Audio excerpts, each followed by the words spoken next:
Aqidah is the most important thing in your whole life. Aqidah means the belief. Aqidah means what? Belief. Aqidah from uqda. Aqidah from uqda. Uqda in Arabic is a knot. When you make a knot in the rope. Aqidah is called aqidah because it has to be tied to your heart very strongly. Cannot be shaken. That's what aqidah is the belief. Focus with me, if I'm taking a train, okay, from here, let's say to Goldsboro, okay, and I was late, that's fine. But if I took the wrong train, that cannot be changed. Once I'm in the train will not stop for me. If you have the wrong belief, no matter what you do, you're gone and you're done and you lost. But if you're on the same route, on the correct route, you have the right belief, even if you're a little bit late or a little bit behind in your actions, still you can make it, right? Another train might come, but you're in the right direction. But once you take the wrong train, khalas, you lost the trip, and then you have to wait, right? You lost that. Maybe if you have an event at a certain time, khalas, you lost it, right? As Muslims, Allah subhanahu wa ta'ala blessed us that we have the holy book, our holy book, the Holy Quran, has been preserved, intact, without any change, from the source, who is the Prophet sallallahu alaihi wasallam, who received it from the main source, from Allah subhanahu wa ta'ala through Angel Jibreel alayhi salam, until our time, and inshallah until the Day of Judgment. It's without any change, without a translation, without any letter change. And that's a great blessing from Allah subhanahu wa ta'ala. Still, as Muslims, the Holy Quran teaches us something very important about knowledge. Look what Allah subhanahu wa ta'ala says. For example, chapter 17, verse 36. Did you write the number? 17:36. Allah subhanahu wa ta'ala is telling us, do not, وَلَا تَقْفُ مَا لَيْسَ لَكَ بِهِ عِلْمٍ. Do not follow that which you have no knowledge of. Do not follow that which you have no proven knowledge of. Very clear. Something you don't have proven knowledge. See the word I'm using. Proven knowledge means knowledge with evidence. Zaina, close the door please and put a chair. If you don't have a proven knowledge of something, you're not supposed to follow it. Who is saying this? Our Creator, Allah, our God. He's saying this. God of all people, the Creator. He's telling us what, sister? Don't follow what? Don't follow what? Not follow something which you don't know. Which you don't have a proven knowledge of. You might know about something, but that knowledge doesn't have a proof. For example, someone follows atheism, which means no belief in God. He might know about atheism, but he just may be following them just blindly. So that's not a proven knowledge, right? So Allah is telling us, don't follow anything that you don't have a proven knowledge of. Then He says, Inna sama, surely you will be questioned about your hearing, about your sight, and about your mind.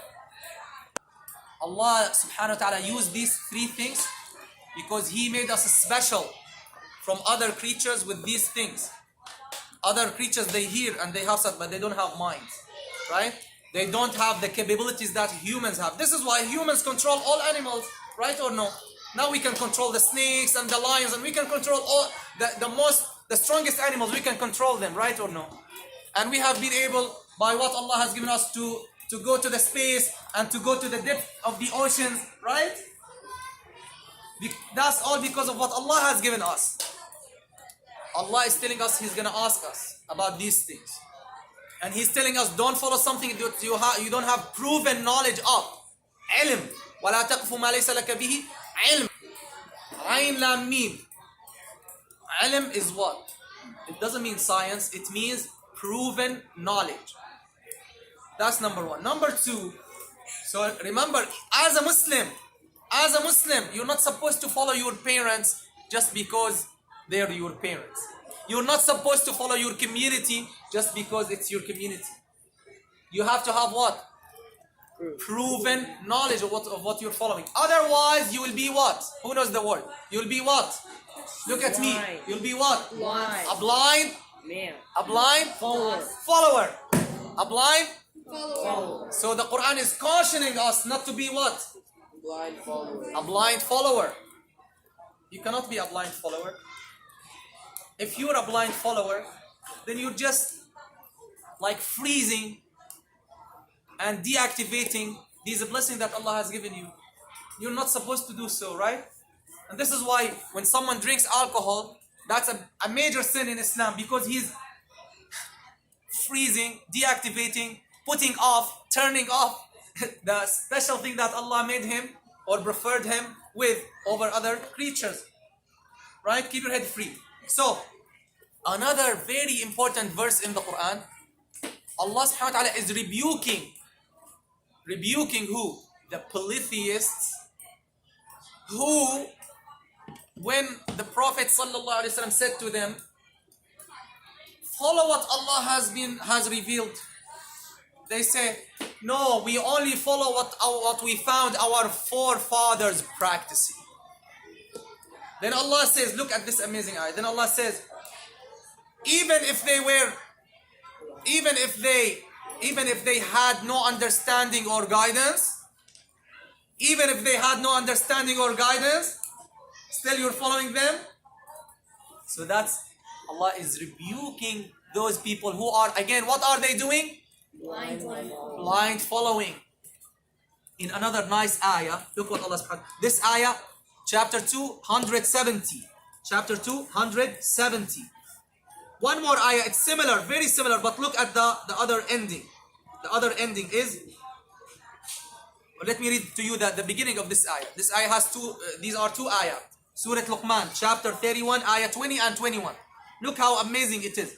Look how amazing this book, guys, that you're following, but you're not reading. Look how amazing. Look how it wants you to move your mind, to use logic, to use reasoning, to use rationale, not to be a blind follower, to use this mind that Allah blessed you with. Look what Allah subhanahu wa ta'ala is saying. Ayah 20, chapter 31, Surah Luqman. Don't, or have you not seen that God subjected for you whatever is in the heavens and whatever is on the earth? Don't you see that Allah has subjected to you whatever is in the heavens and whatever is on the earth? All of these things have been subjected to us. We're being able to utilize it. The mountains, we're using the mountains and taking minerals and making planes. Right? Allah made all of these things subject to our use. Right? Because Allah made us trustees on this earth, so that we carry out His laws and we spread His word and we teach His guidance. Then He said subhanahu wa ta'ala, and didn't He, or has not He lavished you with His favors? Means He showered you with His blessings and favors. Try to count the blessings of Allah. Keep your head free. Try to count the blessings of Allah. You cannot even count them. You cannot even count them. If I want to talk about this, I need ages. If you talk about, look, your ear. Allah did not make it flesh and did not make it bone. What did He make it? Cartilage, right? If He made it bone, imagine you're going to be sleeping like this on the pillow. And if it is a flesh and you need to hear, you need to make... Say that again. Let me hear. Like some animals, right? They have their flesh. Allah made you your ear. Is this a coincidence? Huh? Is this by chance? Look at your eyes. How many times they go up and down? Try to stare. For how long can you stare? 1 minute? You cannot even for 1 minute. They go up and down millions of times. They don't wear out because Allah is providing them with a channel of tears, canal of tears that keep oiling these lids, eyelids. Some cars, not some cars, all cars, they have some metal pieces that always has friction and they tear out even though they're metal. Your eyelids never wear out. I'm telling you, if I want to talk only about our bodies, it takes us ages to see the blessings Allah has given us. Countless blessings. We cannot. We are disabled to encompass or to count all the blessings of Allah, right or no? So Allah is telling us this fact. Then what does He say? So did not He shower you with the blessings? Look what He said. The seen and the unseen. There are blessings that we can see. There are blessings and favors that we cannot see. Then He said, subhanahu wa ta'ala, still, listen what He's saying. Still, even though Allah has given us all this, and even though He has put a manifest sign in everything. As He says in Surah Al-Dariyat, He said, وَفِي الْأَرْضِ آيَاتٍ لِلْمُوقِنِينَ. On earth there are signs for people of certainty. Then He says, وَفِي أَنفُسِكُمْ. And in your own selves there are signs. Don't you see? Don't you see? SubhanAllah. So He's saying, still there are some, وَمِنَ النَّاسِ مَنْ يُجَادِلُ فِي اللَّهِ بِغَيْرِ عِلْمٍ وَلَا هُدًى وَلَا كِتَابٍ. Still there are some people who dispute about God without proven knowledge, بِغَيْرِ عِلْمٍ, and without guidance, and without an enlightening scripture. Wallahi, I feel so much pride and so much gratitude to Allah subhanahu wa ta'ala who gave us this Quran and who protected this Quran. When I look at other books where other religious people, they tell their people, you should not think about this matter with your mind. Just you have to believe in it. Just believe God is a three and God became a man and He died for our sins. Just believe in that. That's the secret of faith. Esta es la misterio de la fe. This is the mystery of our faith. Look what they say. The mystery of our faith. Of course, these are not God's words. They say this is God's word. This cannot be God's word. Anyway, the point is, look what amazing book you have, guys. He's telling you, don't you see? Don't you reflect? Don't you think? The Quran is full of such ayat. Don't they reflect? Don't they reflect on the alternation of the day and night? Don't they reflect on the creation of the heavens and the earth? SubhanAllah. So in this ayah, He's saying, He subjected to you whatever is on the earth, whatever is in the heavens, and showered you with the blessings that you see and that you don't see. Still, some people dispute about God without proven knowledge and without guidance and without an enlightening book. Then he said, when it is said to them, follow what Allah has revealed, they say, no, we only follow what we found our forefathers practicing. Then Allah say, who can tell me in the first ayah, what did Allah reply to them? Who can tell me? Even if they had no knowledge. Even if they had no understanding or guidance, in this ayah He told them, even if Satan was inviting them to the torment of the blaze, means the blazing fire, even if Satan was inviting your forefathers to the torment of the blazing fire and they followed them, still you're gonna follow them? Look at this amazing book. It's making you what? Use your mind. There's nothing in Islam that you cannot understand. There's nothing in life that Islam has no answer for. There's nothing. So by now, we have learned two things. Number one, Islam guides us and tells us and commands us not to follow anything without having ilm. What is it? Proof. Ilm, which means what? Proven knowledge. Number two, Islam criticizes and rebukes blind following. Blind following, whether you're following your family or community, doesn't matter. Any questions so far? Any questions so far? No. Okay, very good. Another person in Syria, in our country, he came and he was questioning the justice of Allah. And he lived in a Muslim house and among a Muslim family all of his life. But he got to know a girl in college. Keep your head free. He got to know a girl in college. And because that's what I figured out after spending with him like many hours explaining to him our belief, right, yeah, brother? After spending many hours with him, I got to know that it's not an issue about his mind that he's not convinced. It's an issue because he proposed for that girl and the father did not accept him to give him his daughter in marriage.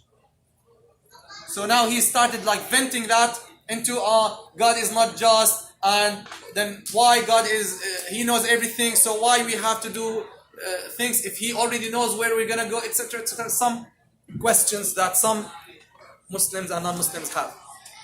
The point is, every single Muslim must have proven knowledge and evidence and proofs and certainty of what he or she believes in. Right, sister? Imitation is not acceptable in Islam. It's not accepted. If you believe in Islam and the Quran and Allah just because your family believes, you're not going to be saved on the Day of Judgment. One more time. This is very serious, very serious. If you're believing only because your parents believe and you don't truly believe and you're not convinced, in a way that if your parents change their religion, you're gonna change with them, your belief is not valid. You're not gonna be saved. Is that clear? Does that make sense? You must have proofs and evidence and must be certain about your iman and your belief about Allah and about the Quran and about what we have to do in our life, etc., etc. Some of you might have a question, might have some doubts. That's fine. But what is not fine is to keep those doubts in your heart and mind until they destroy you, or until a devil comes there in those colleges or in those high schools and send you some apparently convincing evidence and you change your religion. And that happened with some Muslims. That happened. And even Americans, there's a report that atheism is spreading among them. Especially when they start high school, because they start thinking and getting involved and interacted with other youth who are atheists or who are agnostics or Christian, whatever. And I don't blame them. I don't blame Christians at all, because for me, their belief or their creed doesn't make any sense, that God is three and God became a man and then he died for ourselves and etc., etc. That made many Christians just leave religion. And when they read some verses in the Bible that says, for example, that God changed his mind, or God wrestled with Jacob and etc., etc., and Jacob told him, I'm not going to leave you until you bless me, etc. These things, we're not mocking people, or not, we're not mocking their scripture, but we're saying this clearly, this cannot be God's words, and this doesn't make sense for us. And for them, maybe our religion doesn't make sense. Doesn't matter. We respect them. We deal with them as our own brothers and sisters. Okay? But we don't feel embarrassed or shy to say that their belief doesn't make any sense for us. And the Holy Quran clearly criticizes that and teach us to argue with them in the good ways. So, but for us as Muslims, it doesn't make any sense for a Muslim to leave this great religion that is telling you, telling you, follow only proven knowledge, follow evidence, follow logic, follow proof, follow reason. Don't follow blindly your community or your parents or anything. Is not that amazing? Is not that an amazing aspect of our religion? So, we're gonna, inshallah, in these 3 classes, we're gonna go over some of the proofs and the evidences about our belief. Why are we doing this? Number one, some of you might have some doubts and questions, and he or she is shy or embarrassed to ask. Or some of you might have some like uncertainty, and if he or she is faced by some of those devils who are spreading atheism and those false beliefs or no beliefs, he might be influenced by them. So you have to have strong foundation and strong evidence so that you don't deviate. And some of you might like us, I know some of you brought a non-Muslim lady here so that we try to help her. So some of you might interact with others and have the emotion and the love and the love for this religion, so, and the love for a human, so that she or he wants to pass the truth that Allah blessed us with, to pass it to others. How are you going to pass it to others if you don't have proofs for it? If your non-Muslim friend asks you about something, why having a girlfriend is haram, is not good, or having a boyfriend? Because the Quran says so. Really? He tells you, what is the Quran? I don't believe in the Quran. You tell no. You tell him, no. The Quran is Allah's word. Really? I don't believe it's Allah's word.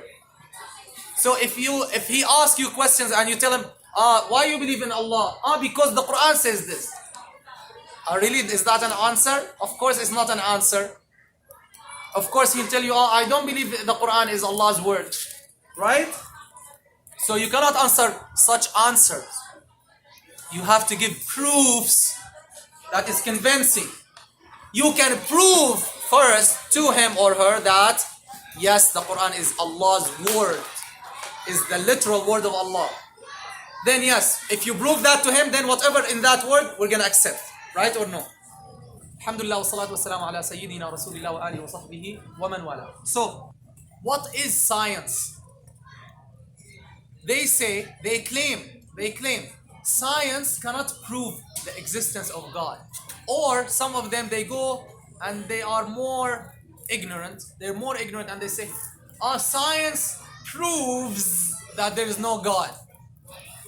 Which is a very big claim, right? First of all, we have to know, guys, what is science? What is science? What does science mean? But before that, let me tell you the general rule that our great Muslim scholars taught us about any claim or any report. What is the rule? Our great Muslim scholars taught us, إن كنت ناقلا فالصحة وإن كنت مدعيا فالدليل. If you're reporting or you're receiving any report, yeah brother, as a Muslim, look at me, everyone should be looking at me. As a Muslim, when any piece of news, yeah sister, is transmitted to you, is reported to you, what do you have to do? Just accept it, right? What do you do? What do you have to do as a Muslim? Think about it. What do you have to do as a Muslim? You must verify that it's authentic. You must verify that it's authentic. So the first sentence is what? The first sentence is if reporting prove authenticity. That's the summary. If reporting prove authenticity. If you are reporting or receiving any piece of news, as a Muslim, keep your head free. As a Muslim, you should not accept it unless you do what? Authenticate that piece of news. Means unless you prove it's authentic. Is that clear? Any raised issue, anything that people raise in front of you, it must be one of two things. Either a piece of news or a piece of information. Anything. If it's a piece of news, as a Muslim, you will have to do what? To prove that it's authentic before you accept it. Now, if it is not a piece of news, means it's a claim, it's a piece of information, then what is our position as Muslims? We don't accept it unless we have evidence for it, unless we prove it's valid. So that's the rule. One more time. If reporting prove authenticity, and if claiming means you're claiming something. You're not reporting a piece of news. You're claiming something. Then you have to prove what? Validity. You have to prove that this claim is valid before you accept it. Did you get that? Someone bringing a claim to you. He's telling you, oh, there's no God. This is a claim. It's not a piece of news that I can go and see who said. That's a claim. So I have to prove that it's valid or not. If someone is reporting a piece of news to me, okay, let's say, and now I'm gonna go a little bit into details and show you the amazing arts and sciences that Muslims developed to authenticate news or reports. If Hussam or if Saif tells me something about one of you, okay? Saif is telling me a piece of news, a report. So what should I do? What should I do? What should I do as a Muslim? Right away, Saif told me, that sister, she said a bad word. I said to Saif, really? I'm gonna suspend her. Khalas, she's suspended. Is that what a Muslim should do? What should we do?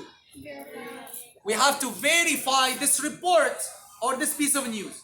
How? Saif, who told you? Then Saif tells me, Wallah, Muhammad told me. Muhammad, who told you? He tells me, Wallah, Shayan, Roshan told me. Roshan, who told you? Wallah, he tells me, Hayati told him.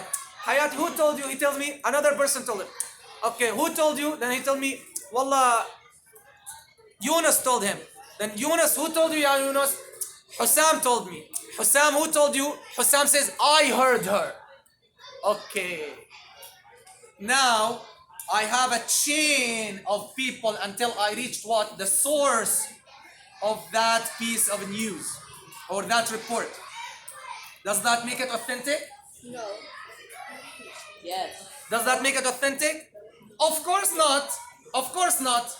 Because one of these dudes here, one of them might be lying. One of them maybe forgot. One of them maybe changed the word, right or no? Is that possible or no? Possible. It's very possible. Look what Muslim scholars did. For the Holy Quran and for the words of our beloved Prophet sallallahu alaihi wasallam, the Muslim scholars, by Allah's blessings, they developed 3 sciences or arts of knowledge that enable them to verify any piece of news or report. Any person who comes and tells us, Wallah, the Prophet said this, or Jesus said this, or Moses said this, or Allah subhanahu wa ta'ala, or God says this, we don't just accept it unless we verify its authenticity. What are those 3 sciences? The first one, it's called Ilm al-Jarh wa Ta'dil. It's the science about the biographies of the reporters. Their whole lives is recorded in Islam. Any one of the people in the past, they transfer a piece of news to us. The scholars, they collected in huge books all of their lives. What they did, where they were born, who are their friends, who are their teachers, who are their students, what about their character, are they practicing Muslims or not, how is their memory, how is their mental capabilities, all of these things recorded. That's Ilm al-Jarh wa Ta'dil wa Tarajim al-Rijal. And another science is called the science of the defects of narration. Sometimes, look at this example. Sometimes, this chain of people that transmitted this report. Muhammad told me, Roshan told him, he heard from Roshan. Muhammad, for me, let's say I did not study his life well. Or someone told me he's trustworthy. But when I looked at his life, and I looked at Roshan's life, I found Roshan passed away before Muhammad was born. Then is it possible that he heard from him? Is it possible that he heard from him? No. Impossible. So I right away discard that piece of news. Did you get it? Yeah. Did you get it? I have to make sure that this person who's telling me the other person told him, I have to make sure that there is a possibility that they met together. Did you get it? That's one example. Another example. So look at this amazing. This is only unique to Muslims. There's no nation on earth that has these sciences to verify its news and reports and tradition and history except for Muslims. When our Prophet ﷺ, when any person, a sheikh or an imam or any person tells us that the Prophet ﷺ said something, we can go and verify and make sure he said it or no. When something happened in history, we can trace it back and see the source and make sure it's authentic or no. And we don't accept unless it's authentic. We shouldn't believe something unless if it is a piece of news, we have to prove it's authentic. And if it's a claim, we have to prove that it's valid. Now, we're gonna finish the Islamic way of verifying the news or the reports. Inshallah, next time we're gonna talk about the claims, then we're gonna go about the existence of God and His main attributes, etc. And please write down any question that you might have, any doubt, any uncertainty, anything you heard from others and you're unsure how to answer. Write them down. This is your chance. I'm not gonna give you more than 3 classes. Okay? Another example. If I study the chain, the narrators of this piece of news, and all of them, I studied their lives, mashallah, they're all trustworthy. The Muslims, they put 2 conditions. 2 conditions. For every narrator, he has to meet 2 conditions. Piety and good memory. 2. If he has one of them, is not enough. If he's very pious, very righteous, but he has weak memory, I'm not gonna take his report. And if he has a strong memory, but he lied one time, they don't take his report. He deceived someone, they don't take his report. Did you get that? It's very precise and very amazing. Now, even if I verified all of these people, they're trustworthy, means trustworthiness in Islam in the reports means what? 2 things. Number 1 is what? Piety. Number 2, good memory. Some narrators, look at this amazing Muslim science. Some narrators in their youth, they were very good in their piety and in their memory. Now when they became old, they started mixing things. Look what the scholars say. This hadith or this narration, this man, he narrated it after becoming old and after starting mixing, so we don't take it. But this hadith, he narrated it in his early life, so we accept it. If they have indications that after he became old, he started mixing. Look how amazing this science is. Still, let's suppose these narrators are trustworthy, pious, and they have good memory. And I verify that everyone met the other. Then, should I believe that piece of news or no, ya sister? Why not? But I already said, this means you're not following. I already said they're trustworthy. Yeah. One more time. Look how amazing. Look how amazing the Islamic way is. Even if I verified all of these narrators of this piece of news, all of them are trustworthy. Means what? 2 things. Trustworthiness means what? 2 things. Piety and good memory. I verified that. And I verified that everyone met the other. So now, should I believe the piece of news that Saif reported to me that so-and-so girl said the bad word or no? Or no? Why not? Huh? But I'm having, okay, if she says no, right? If she says no, and this person who transferred the news to me through a trustworthy people, like who do you trust? I talked to someone in Georgia, and he said, I don't even trust my mother. That's a disaster. But who do you trust? Is there someone you trust? For example, you trust your mother, right? If your mother told you, will you believe her or not? You will, right or no? Did you get the point? So, as a Muslim, even if these narrators are trustworthy and met each other, I can accept that piece of news, okay? Of course, I'm gonna ask the other party, and then when it comes to judgment, we have to have other tools. But just supposing a piece of news that something happened, let's make it easier for you. If this piece of news not that something happened in certain place, now should I believe it or no? If these are trustworthy people and I made sure that they met each other, should I believe that that event happened or no? What do you think? I should. As a Muslim, this single chain of narrators, I'm not obliged as a Muslim to believe it, even though if they're trustworthy, and even if I verified that they all met each other. Who can tell me why? If they tell me a piece of a certain event happened, who can tell me why? I'm not obliged to believe in it. Who can tell me why? Because one of them might have forgotten. Even though if he has good memory, doesn't mean he will never forget, or he will never lie. If he never lied, doesn't mean he will never lie. It's possible. Or a mistake might have happened, right? Or a change in the narration when they're transmitting to each other might have happened. And they give an example. Now, if I tell him a word and I tell him transfer this word, in most cases the word will reach the last person changed as a different word. You know this experience, right?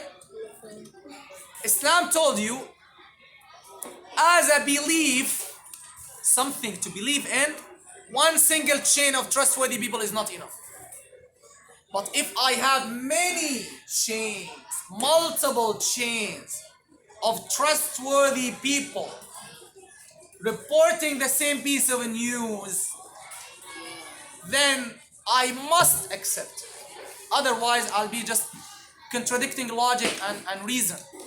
Did you get it? Did you get that? Is that clear? Yes. Because when there are many chains of people and all of them trustworthy, transferring and transmitting, and they did not meet each other, and they're all narrating the same piece of news, then I have to accept it. If you don't, then you are going against the very logic and reason that Allah has given you, that every human being has. If you don't believe this, answer me. If you don't believe in this, answer me. Who has been to Paris? Raise your hand. Who has been to Paris? Raise your hand. No one. Do you believe there's something called Paris in this world, which is the capital of France? Do you believe? You believe 100% or there's some doubt? Huh? 100%? Wow. How? Did you see it? Did you visit it? How do you believe? Huh? Through the map? Well, now I can make a country here. I call it Abdullah's country. So does that mean there is a country called Abdullah? Yes. Huh? So you cannot say, Wallah, because it's in the map, I believe in that. That could be because a huge number of people are narrating this news from different countries. It's impossible all of them they're gonna agree to fabricate a lie. Did you get it? It's the same reasoning. Did you get it? If someone says no, still there might be a mistake in this news, we say it's impossible. If you say that, then you should not believe anything unless you see it or touch it. Right or no? The same applies to everything, any report. Did you get it? So in Islam, Islam teaches us, and reason and logic teach us that if we have a piece of news, okay, transferred to us or transmitted to us through many chains of people who are trustworthy, logically, it's impossible that they will all make a lie and they will all fabricate this piece of news. So I have to believe it as a believer, as a Muslim, as a person with logic and reason. I have to accept it. Did you get that? Is that clear or no? Any question? So next time, inshallah, we're gonna talk about how to prove the validity of the claims. Now we understand how to verify a piece of news, right? And this way, guys, we verified that we got the Holy Quran from the Prophet sallallahu alaihi wasallam without any change. How is that? That's we're gonna mention this example next time, inshallah, and then we're gonna go to the claim. Let me finish this. The Holy Quran.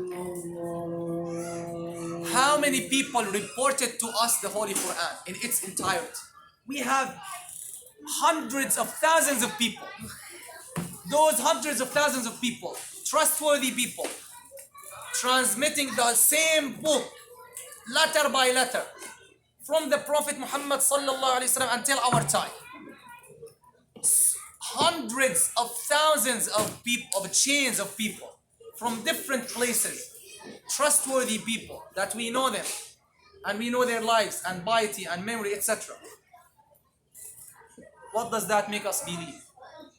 That makes us believe that this holy book is absolutely reached us from the Prophet sallallahu alaihi wasallam without change, intact, without any addition or deletion. Is that clear? That's the most extremely important. But still, there's something you have to prove. Well, some people might say, okay, we agree, that's convincing. Okay, you got this book. It's the same one that Prophet Muhammad recited 1400 years ago. Well, but that's not a proof that it's from God. Is that right or no? Is that right or no? That's not a proof that it's from God. How do you prove it's from God, not from the Prophet? Then that's how you prove claims. See the difference? First, we had proved that we got this book or this information from this person. How did we prove that? This process is called tawatur. Write it down. What is it called? Tawatur means what? Multiple chains of trustworthy people transferring or transmitting the same report. What is it called? So how was the Quran transmitted to us? By? Which means what? Multiple chains of trustworthy people transferring and transmitting the same book. So we can verify and we are sure by tawatur that it came to us from the Prophet ﷺ without any change. Now what do we have to prove? What do we have to prove, Ya Hussam? Is that enough to prove that it came from the Prophet ﷺ to us without any change? Is that a proof to prove that there's God or that it is from God? Is that enough? It's not enough. Because some people will tell you, okay, maybe the Prophet himself wrote it or someone taught it to him. Right or no? So that is a claim. Now we're claiming as Muslim, we say, no, he received it from Allah subhanahu wa ta'ala. So that is a piece of news or a claim? That's a claim. How do you prove that? How do you prove it's from Allah, not from the Prophet? We have other ways of proofs. You see, this is not a piece of news. This is a claim. You have to prove it. Right or no? Inshallah, we're going to learn some of these proofs. And if you prove this, you prove everything. Did you get it? Any question? Any question about anything? Was it clear or difficult? Who says easy or difficult? Easy. If you have any question, ask. صلى الله على سيدنا محمد وعلى آله وصحبه أجمعين والحمد لله رب العالمين.